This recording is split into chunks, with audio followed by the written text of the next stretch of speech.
She walked into my house like she owned it. No knock, no permission, just barged in with that smug clipboard and a fake smile that could cut glass.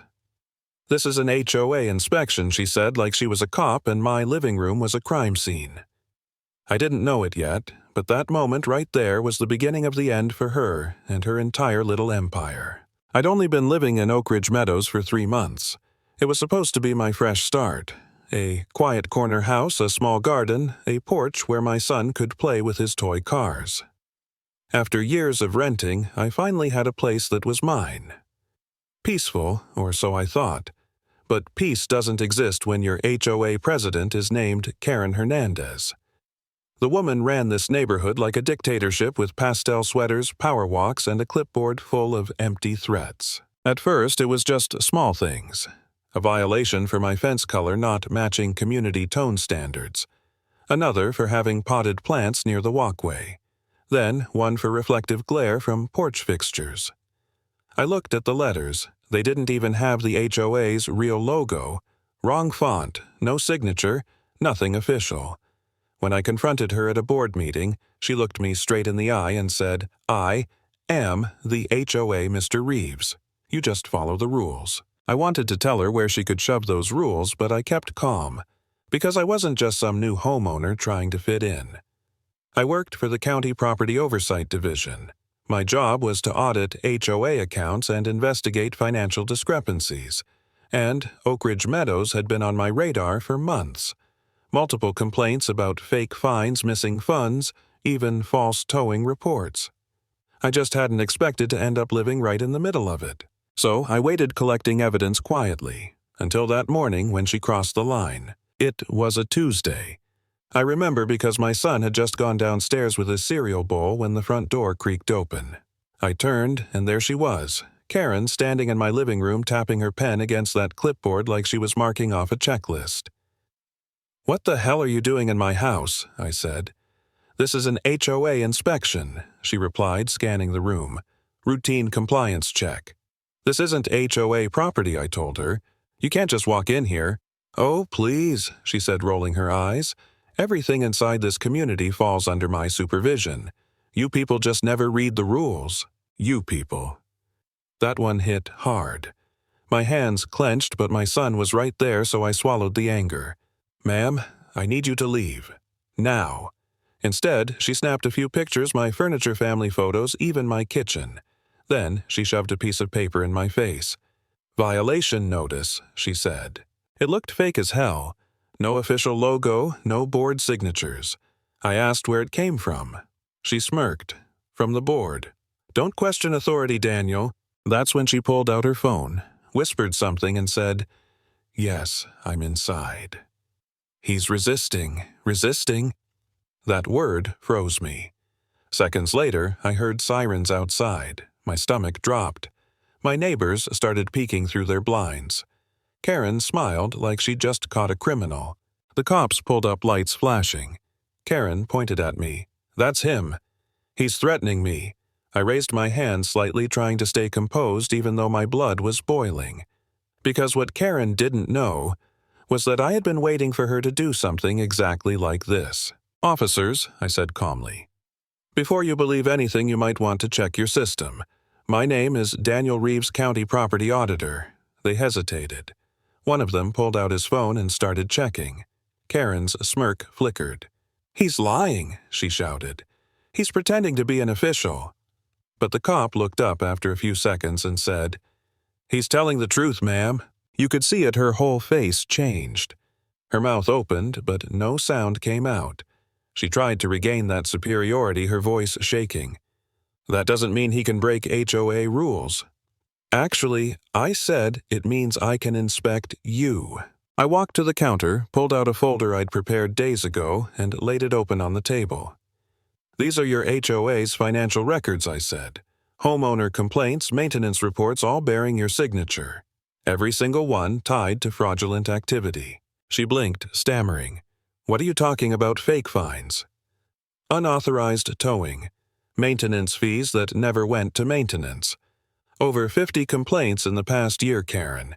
And every dollar leads to a private account under your name." The cops exchanged glances. Karen's eyes darted around the room like a trapped animal. "You can't prove anything," she yelled. "Funny," I said, "because the moment you stepped into my home, this became a live county investigation. You're on surveillance right now." For the first time, she looked scared. "You can't record me without permission." "You trespassed on a government auditor's home, Karen," I replied. "Permission was never yours to give." She started dialing her phone, muttering, "This is harassment. You people are insane." But the officer stepped forward.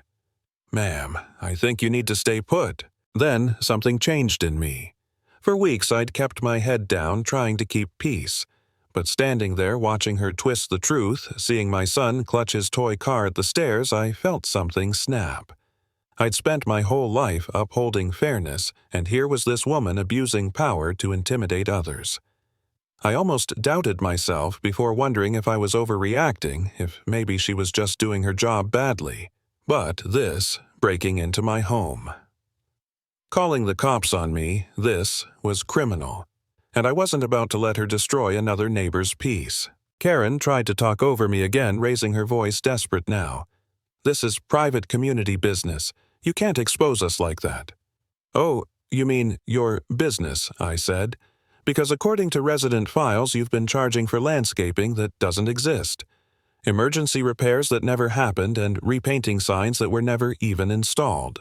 Her phone buzzed again in her hand. She glanced at it, panic flashing across her face. The officer noticed. "Ma'am, what's on that phone?"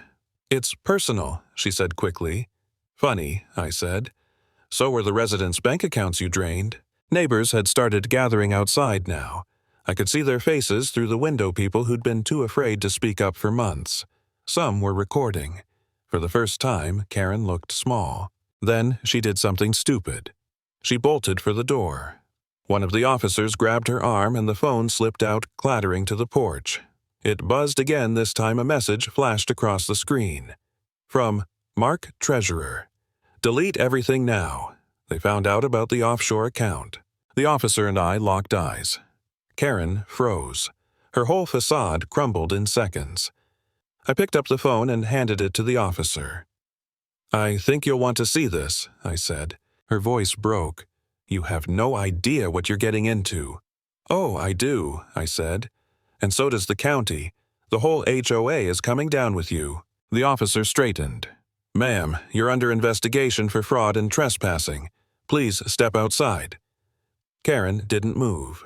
Her knees buckled slightly and they guided her out the door. The crowd outside murmured, phones up, recording the once feared HOA queen now being led away in handcuffs.